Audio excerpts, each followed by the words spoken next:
নমস্কার বন্ধুরা, আজকের মিল্ক কেক বানাবো। তো এখানে হাফ লিটার দুধ আছে, এখানে 10 টাকা দামে একটা গুঁড়ো দুধ আছে, আর এখানে টক দই আছে 200 গ্রাম মতো, আর এক বাটি, ছোটো বাটির এক বাটি চিনি আছে। তো আসুন, তো এখানে আমি বাটার দিয়ে দিলাম, আর একটু দিয়ে দিলাম, একটু হালকা ঘি দিয়েছিলাম, কড়াইটা একটু গরম রয়েছে, আর বাটার একটু মেল্ট করে নেব। দুধটা কড়াইয়ে দিয়ে দিয়েছি, গ্যাস জ্বেলে দিয়েছি।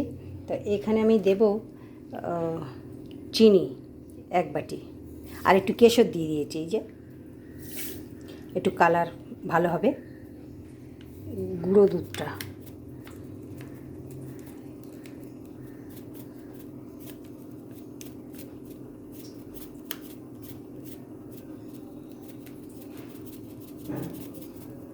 আর এখানে 2টা এলাচ ফাটিয়ে আমি দিয়ে দিয়েছি। যদি এলাচের গুঁড়ো থাকে তো একটু এলাচের গুঁড়ো দিয়ে দিলেই হবে, তা আমার কাছে নেই গুঁড়ো, আমি এলাচ দিয়ে দিলাম। তো এরকম ফুটছে,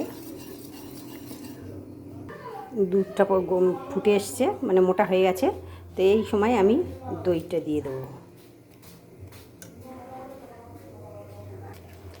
এটা হলে এটা শুকাবে, আর দানা দানা দানা দানা মতনই হয়ে যাবে। তো বন্ধুরা দেখুন, এরকমই হয়ে যাচ্ছে আস্তে আস্তে, এটা দানা দানা দানা দানা ভাব এসে গেছে। তো আর একটু হবে। তো বন্ধুরা এরকমই হয়ে গেছে, আর মানে এত সুগন্ধ মিষ্টিটার থেকে বেরোচ্ছে, কি বলবো। আর একটু হবে, ঠান্ডা করে নেব।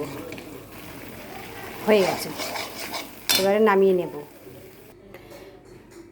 ঢেলে নিয়েছি, ঠান্ডা হোক 2 ঘন্টা। তো এই মিষ্টিটা মানে এটা কেটেছি, এটা মিল্ক কেক বলতে পারেন বা কালাকান সন্দেশও বলতে পারেন।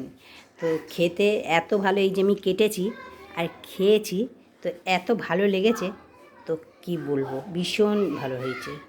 আপনারা করে খেয়ে কেমন খেলেন আমাকে জানাবেন। ধন্যবাদ।